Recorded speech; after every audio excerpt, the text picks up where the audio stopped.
Hey Caleb. I heard the message you left me on my answering machine. What do you mean you want to break up? What's going on with you? It doesn't matter what's going on. I'm just telling you we're breaking up. It's final. Who cares about the reasons? I care, of course. We just got engaged. You just went to meet my parents. Then suddenly you want to break up? Of course I need to know what's going on. It's because of that. Huh? If you really want to know that bad, I'll tell you. It's specifically because we went to your parents' house. Being there made me realize I had to break up with you. I don't understand. Why did meeting my parents make you want to break off our engagement? Your parents are hicks. Duh. What? You told me you grew up in the middle of nowhere. But I never thought it was that remote. You don't even have neighbors.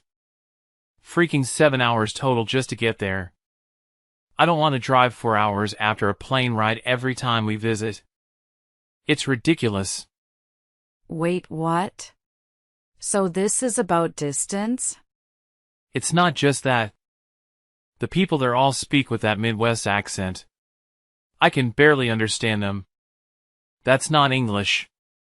It's perfectly fine English, Caleb. Anyway, it's just way too backwoods for me. I've spent my whole life in the city, I just can't handle it. I'd have to visit yokel country every year if we got married. No way I'm putting myself through that. Caleb, I don't think that's fair. My parents and brothers were all welcoming to you. And they even said we don't have to come visit every year because it's so far. Shut up. Hick country. I'm out. There's no way. You're just not good enough for me, you know. Huh? Come on. Look at where I live. It's called Millionaire's Row for Pete's sake. We're from different classes. We shouldn't be together. Got it, hayseed? How ignorant can you be, Caleb? You think you're sophisticated because you live in the city? Not think. I know it. I was born and raised here. New York, New York. I'm a city boy through and through. Unlike you. So forget about the engagement. Marry someone more your level. Maybe a cousin? That's fine. After listening to all that, I don't really want to marry you anyway. The engagement is off. Don't ever contact me again, okay? Why would I want to talk to a hillbilly? You look so cool kicking butt at the office, and you hide your accent. But when you got to Minnesota you were all nasally and don't you know. It was so gross. I should have taken a video and shown it to people around the office. Ugh, you know what the worst part of dating a coworker is? Having to keep putting up with immature stupid exes. All right. So we're going to be coworkers working in the same office from now on. Just keep in your lane and don't bother me. Over 1 month later. Penelope! I think you heard from your supervisor, but I want to tell you myself too. I'm quitting. I'm getting married. I'm leaving at the end of this month. Thank you for everything. I just heard. Congratulations. I didn't even know you were dating someone. Actually, he wants to keep it a secret. But I'm going to tell you because you're my work sister. I'm marrying Caleb in sales. What? So as of now, please don't think of me as your work sister anymore. Think of me as the woman Caleb chose over you. I really want to thank you, Penelope. It was thanks to you getting dumped by him that Caleb and I are together now. So thank you for getting dumped. Wait. Hold on a second. So you knew I was in a relationship with Caleb? We didn't tell anyone at work. Of course I knew. Caleb told me directly, silly. I'm sorry if this is too blunt. But you really shouldn't marry Caleb. Caleb and I just broke up last month. He's not the type to date for a month and commit like that. Oh, Penelope. I think you're confused. I didn't say we were together for only a month. Huh? You're slow like a cow, just like Caleb said. You're a bumpkin stereotype. I've been with Caleb for a year now. Excuse me? I knew he was with you, and I knew about the engagement, too. But what can I say?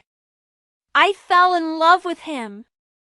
So I was with him anyway, even if I could only be his second girlfriend after you. Then you went and blew it, Penelope. It's the single best thing that happened in my life. I can finally marry the man I love.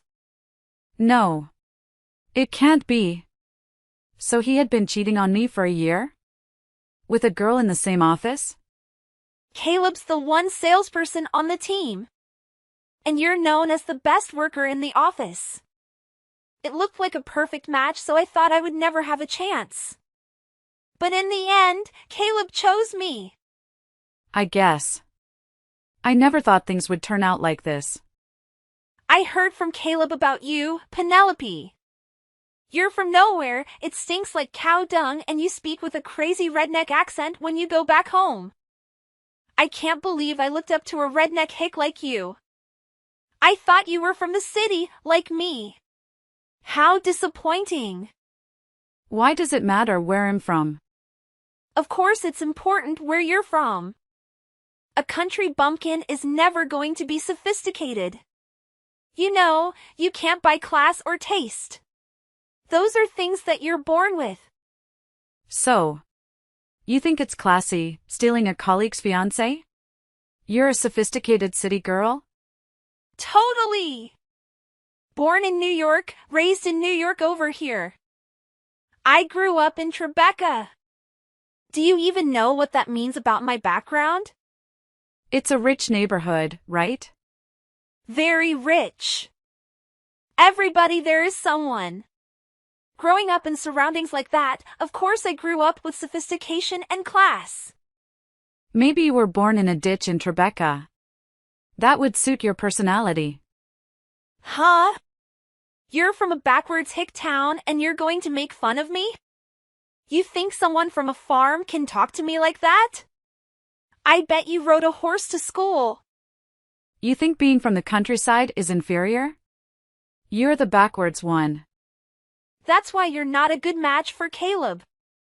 A country redneck isn't fit to be the wife of a sophisticated city boy like Caleb.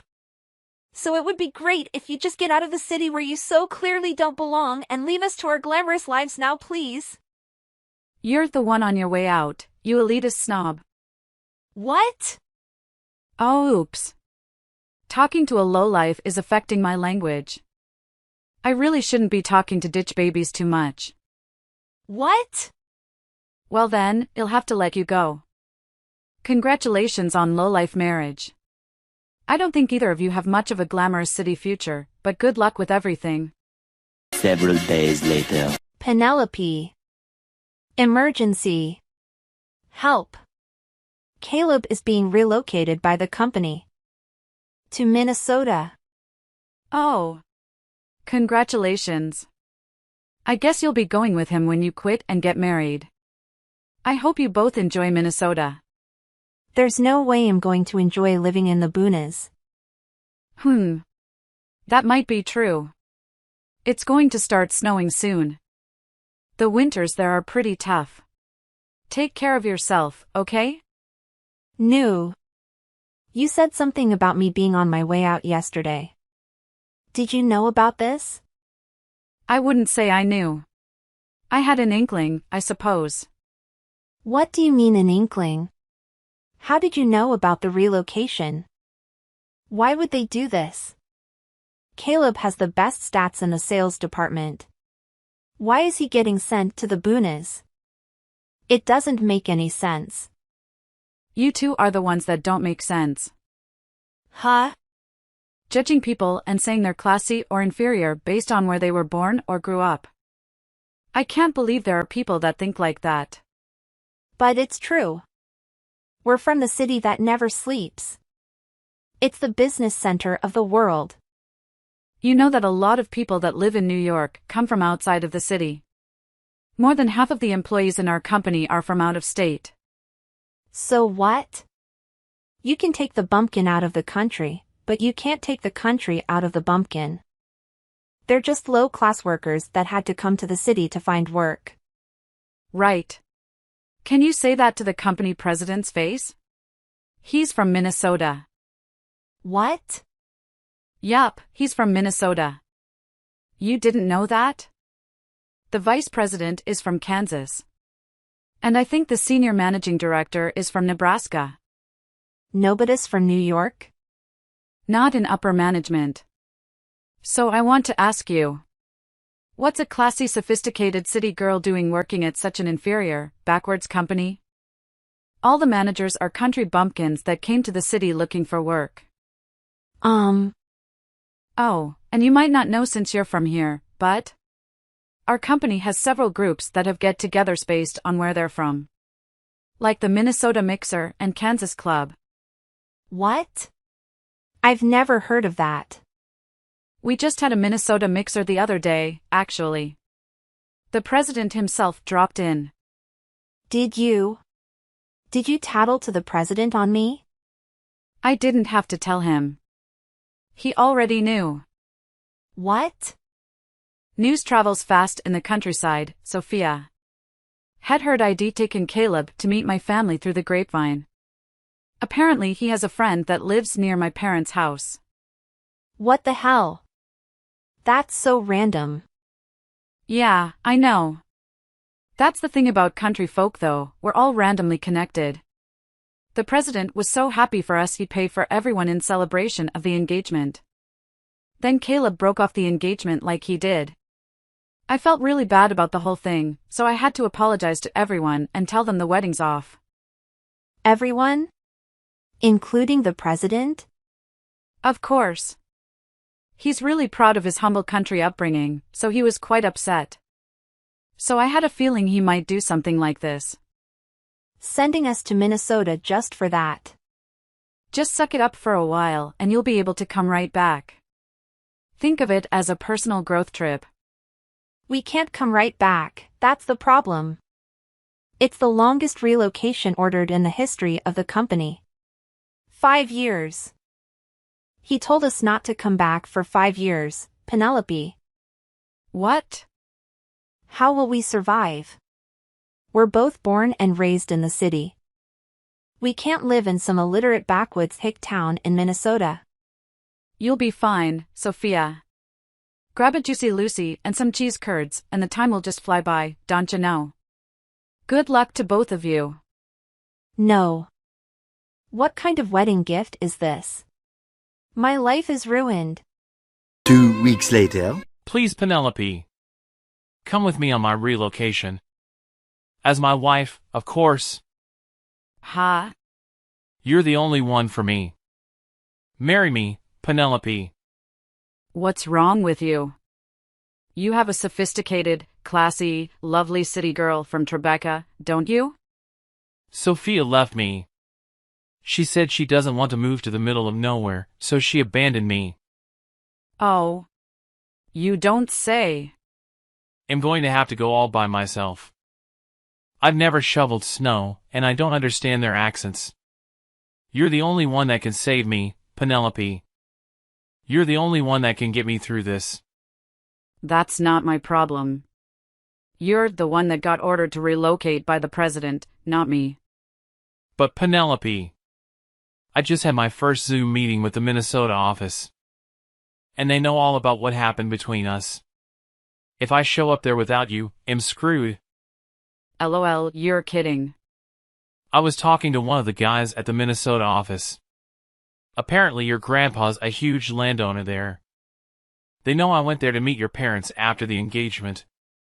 So they keep congratulating me on our marriage. Word gets around fast. I know it's going to be a pain, but please let everyone know what happened and reassure them that I've got nothing to do with you anymore. How am I supposed to do that? They'll eat me for lunch. They're all nice to me thinking I'm marrying into a respected millionaire's family. Even the branch office manager is brown-nosing me. Oh yeah, I think the branch manager knows my grandfather. There's no way I can tell all of them what happened.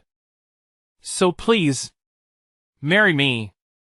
I need to make this happen for real or I'm in serious trouble. Like I said, it's not my problem. Please stop trying to involve me in this. We broke up, remember? Don't be so cold, Penelope. You want to be with me, I know it. Stop acting tough and come back to me. I'll marry you for real this time. Ugh. Please, marry me. I can't show up at that office without you as my wife. I can't. I'm already married, actually. Give me a break. As soon as I told my mother that our engagement was off. And she immediately set me up with the son of her friend. He lives here in the city as well. Way odd. So, you married the guy? Already? Yeah. He doesn't belittle my family. He understands the pros and cons of both city and country life. And he's so fun to hang out with. Oh, and he thinks my accent is cute. Okay, I get it. I'll never make fun of people from rural areas. I won't laugh at your accent anymore. So please, don't abandon me. You're the one that dumped me. Don't act like the victim here. Penelope. So you're going to let me rot in Minnesota all by myself for 5 years? 5 years away from the city. That's longer than the Olympics. Who told you you'll be back at headquarters after 5 years? What do you mean? I heard after Minnesota, you're going to be relocated from regional office to regional office. From Kentucky to Iowa. What? Officially, it's because your sales numbers are great, despite your appalling nature. So it's to boost sales in the regional offices. What about unofficially? I'd say revenge for insulting good-natured country folk. This can't be happening. You'll be fine. Country life is beautiful. Enjoy the slow life, Caleb. Bye. In the end, the news about our broken engagement and Caleb's continuous insults towards people from the countryside quickly spread through the grapevine. As a result, all the Minnesotans working at the regional office were naturally displeased to see him. They have been unwelcoming and highly critical of his every action in the office. I'm not sure if Sophia is aware of any of this. However, speaking of Sophia, it turns out that her claim of growing up in Tribeca was quite exaggerated. According to a coworker, she actually stayed in a friend's apartment for a month and has been boasting about her upbringing there ever since.